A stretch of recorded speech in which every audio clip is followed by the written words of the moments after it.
नमस्कार दर्शकों, खबरनवीस में आपका स्वागत है। अगर आपने खबरनवीस को सब्सक्राइब नहीं किया है तो इसे जरूर सब्सक्राइब करें और लेटेस्ट खबरों और अपडेट्स के लिए बेल आइकॉन को भी जरूर दबाएं। क्या मैं हिंदू नहीं हूँ? क्या मैं सिर्फ किसी मंदिर में जाऊंगा तब मैं हिंदू कहलाऊंगा क्या? तो जो भारतीय जनता पार्टी जो सर्टिफिकेट देने का जो काम कर रही है, इसका हम लोग विरोध करते हैं कि कोई भी राजनीतिक दल जो है उसको जो है इस तरीके से धर्म के को जाति संप्रदाय के कामों में नहीं आना चाहिए। ये देश का संविधान भी हमारा कहता है और इसमें जो सभी धर्म के जो लोग हैं, हमारे अभी प्रदेश अध्यक्ष और हमारे प्रभारी अभी अयोध्या गए थे दर्शन करने, इसके पहले भी हम जाते रहे, आगे भी हम लोग जाएंगे और इस मंदिर बनने का स्वागत तो सभी को ही करना है। दूसरी चीज, जो महात्मा गांधी जी की जो हत्या हुई है, जिस गोडसे को महिमा मंडित करने का इन लोगों ने काम किया है, आखिर वो कहां से निकल के आया?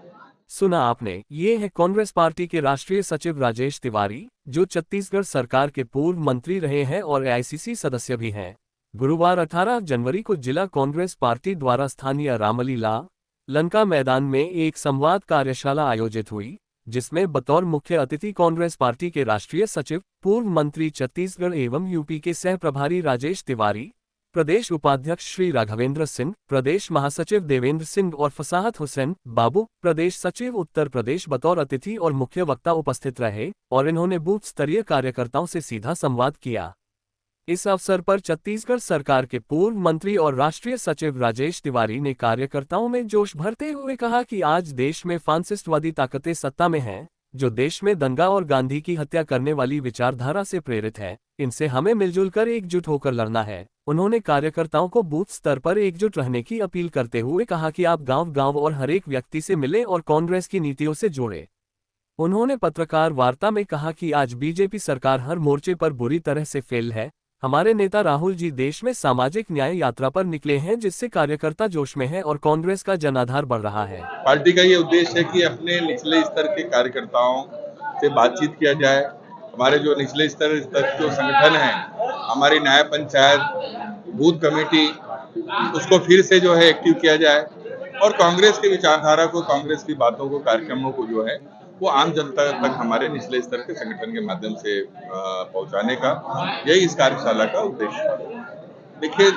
सरकार का काम जो है किसी भी धर्म समुदाय विशेष का जो है ना तो प्रचार करना होता है, ये हमारे देश के संविधान में स्पष्ट रूप से लिखा है। दूसरी चीज, जो राम मंदिर का जो निर्माण हो रहा है, ये सुप्रीम कोर्ट के आदेश पे हो रहा है। दूसरी चीज, जितने भी और भी राजनीतिक दल हैं, सब में जो लोग हैं, हम जैसे लोग भी हैं, हम सबकी आस्था है। दूसरा, हम हिंदू धर्म को, सनातन धर्म को मानने वाले लोग हैं। हमारा धर्म तो ये कहता है कि कण कण में भगवान है। तो क्या अगर मैं अपने घर में पूजा करता हूँ या मुझे आप में अगर भगवान के दर्शन होते हैं तो उस रूप से मैं देखता हूँ, तो क्या मैं हिंदू नहीं हूँ? क्या मैं सिर्फ किसी मंदिर में जाऊंगा तब मैं हिंदू कहलाऊंगा क्या? तो जो भारतीय जनता पार्टी जो सर्टिफिकेट देने का जो काम कर रही है, इसका हम लोग विरोध करते हैं कि कोई भी राजनीतिक दल जो है उसको जो है इस तरीके से धर्म के को जाति संप्रदाय के कामों में नहीं आना चाहिए। ये देश का संविधान भी हमारा कहता है और इसमें जो सभी धर्म के जो लोग हैं, हमारे अभी प्रदेश अध्यक्ष और हमारे प्रभारी अभी अयोध्या गए थे दर्शन करने, इसके पहले भी हम जाते रहे, आगे भी हम लोग जाएंगे और इस मंदिर बनने का स्वागत तो सभी को ही करना है। दूसरी चीज, जो महात्मा गांधी जी की जो हत्या हुई है, जिस गोडसे को महिमा मंडित करने का इन लोगों ने काम किया है, आखिर वो कहां से निकल के आया? उसी वही विचारधारा जो है आज भी क्यों एक धर्म विशेष के लोगों से नफरत करने का काम, एक संप्रदाय विशेष के लोगों से नफरत करने का काम, ये तो कटुता पैदा करने का जो काम है ना। तो इस बात का कांग्रेस जो है विरोध करती है और इसीलिए 26 तारीख से लेकर संविधान की जिस दिन से स्थापना हुई और महात्मा गांधी की शहादत दिवस के गांव-गांव में हमारे कार्यकर्ता इस संदेश को लेकर जाएंगे। 22 मार्च को राम मंदिर की प्राण प्रतिष्ठा हो रही है और राहुल गांधी जी भारत न्याय यात्रा पे निकले हुए हैं, इसके बारे में निश्चित रूप से देखिए, जो शिलान्यास का भी जो कार्यक्रम हो रहा है, हमारे सभी शंकराचार्य, हिंदू धर्म, सनातन धर्म के मानने वाले लोगों का ये है कि अगर भगवान के बाद अगर कोई है तो वो शंकराचार्य हैं, जो धर्म और संस्कृति की रक्षा करने का एक संदेश देने का जो काम करते हैं। वो लोग इसका विरोध कर रहे हैं कि भाई अभी तो मंदिर का निर्माण पूरा नहीं हुआ है। वो राजनीतिक उद्देश्य देख रहे हैं कि चूंकि लोकसभा का चुनाव है और मंदिर पूरा कंप्लीट होने में आपके साल 1.5 साल और लग सकते हैं, लोकसभा का चुनाव निकल जाएगा, महंगाई के मुद्दे, भ्रष्टाचार के मुद्दे, शोषण जो अत्याचार पूरे देश और प्रदेश में, इससे ही ध्यान भटकाने के लिए, और आप देख रहे हैं कि पूरा एक विवाद की स्थिति पैदा करने का काम पूरे देश में जो किया जा रहा है, तो उनका उद्देश्य यही है कि कैसे फिर से हम ध्रुवीकरण करके देश में फिर से हमारी सरकार बने। मालदीव की सरकार ने चेतावनी दी है भारत सरकार को कि 22 मार्च तक सेना हटा लें, लेकिन आप लोगों का क्या रुख है? देखिए, इसमें चूंकि आपके हमारी जो कांग्रेस की जब गवर्नमेंट थी, जो धर्मनिरपेक्ष और एक विदेश नीति जो हमारी जो थी पूरे सार्क देशों का भी जो एक गठन जो इंदिरा जी के समय में हुआ था, आपके पंडित जवाहरलाल नेहरू जी ने जो विदेश नीति बनाई, उसमें सभी देश को लेकर चलने की एक भावना थी। लेकिन जब से भारतीय जनता पार्टी की सरकार आई है, व्यक्तिगत चीजों को लेकर जिस प्रकार से कटुता पैदा करने का जो काम हुआ, एक देश को कुछ व्यक्ति लोगों ने कहा, हमारे देश के प्रधानमंत्री के खिलाफ अगर कोई टिप्पणी करता है, हम उसकी निंदा करते हैं, उसका समर्थन हम नहीं कर सकते, भले हमारे विचारधारा के व्यक्ति इस देश का प्रधानमंत्री नहीं है, लेकिन उसके बाद उस देश के साथ जिस प्रकार की परिस्थितियां निर्मित करने की जो कोशिश कर रहे हैं, उसी के वजह से कटुता जो है पैदा हुई है। माना जाए कि विदेश नीति में वर्तमान सरकार फेल है। बिल्कुल फेल है, इसी वजह से चाहे पाकिस्तान के साथ विवाद नहीं सुलझ रहे हैं, बांग्लादेश के साथ अलग विवाद की स्थिति, मालदीव जहाँ पे हमारे साथ जो एक अच्छे संबंध थे, वहां पे चाइना के साथ खराब स्थिति, नेपाल के साथ, तो हर पड़ोसियों के साथ संबंध बिगाड़ने का काम ये किया है। अभी आज सवेरे ईरान पे पाकिस्तान ने हमला कर दिया सर्जिकल स्ट्राइक के बाद, इसको किस नजरिए से देखें? भारत सरकार क्या करना चाहिए?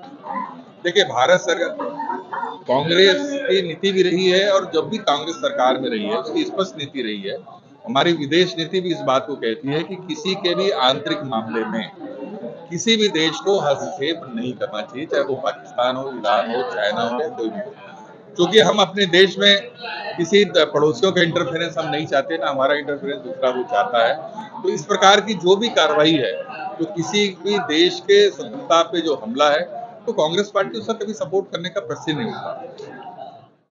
इस अवसर पर प्रमुख रूप से पूर्व विधायक श्री अमिताभ अनिल दुबे एवं श्री पशुपतिनाथ राय, एआईसीसी सदस्य रविकांत राय, वरिष्ठ कांग्रेस नेता डॉक्टर मार्कंडेय सिंह, शफीक अहमद, अजय सिंह, बटुक नारायण मिश्र, पीसीसी सदस्य जनक कुशवाहा, अजय कुमार श्रीवास्तव, ज्ञानेंद्र सिंह, राघवेंद्र, सुमन चौबे, महबूब निशा, आशुतोष गुप्ता, प्रमिला देवी, मुसाफिर बिंद एवं चंद्रिका सिंह, राजीव सिंह, उषा चतुर्वेदी, कुसुम तिवारी, राजेश गुप्ता, सतीश उपाध्याय, हामिद अली, विद्याधर पांडे, दिव्यांशु पांडे, माधव कृष्ण, रामानुज पांडे, आलोक यादव, शबीहुल हसन, साजिद, शंभू कुशवाहा, राकेश राय, धर्मेंद्र कुमार, रईस अहमद, मनीष राय, आदिल अख्तर, मोहन चौहान, करुणानिधि राय, झुन्ना शर्मा, देवनारायण सिंह, अजय दुबे, जितेंद्र बिंद, सती राम सिंह, अवधेश भारती, श्याम सुंदर राजभर, हर्ष पांडे, ओम प्रकाश पांडे, सदानंद गुप्ता, गुड्डू कुमार, हरिओम यादव, लाल मोहम्मद, शमी उल्ला खां, राजेश उपाध्याय, शक्ति आनंद, अनुराग पांडे, मोहम्मद आरिफ, अवधेश साहू, आशुतोष सिंह, लखन श्रीवास्तव, तौफीका खान, सतीश चंद्र राय, मुन्नीलाल बिंद आदि सैकड़ों की संख्या में लोग भाग लिए।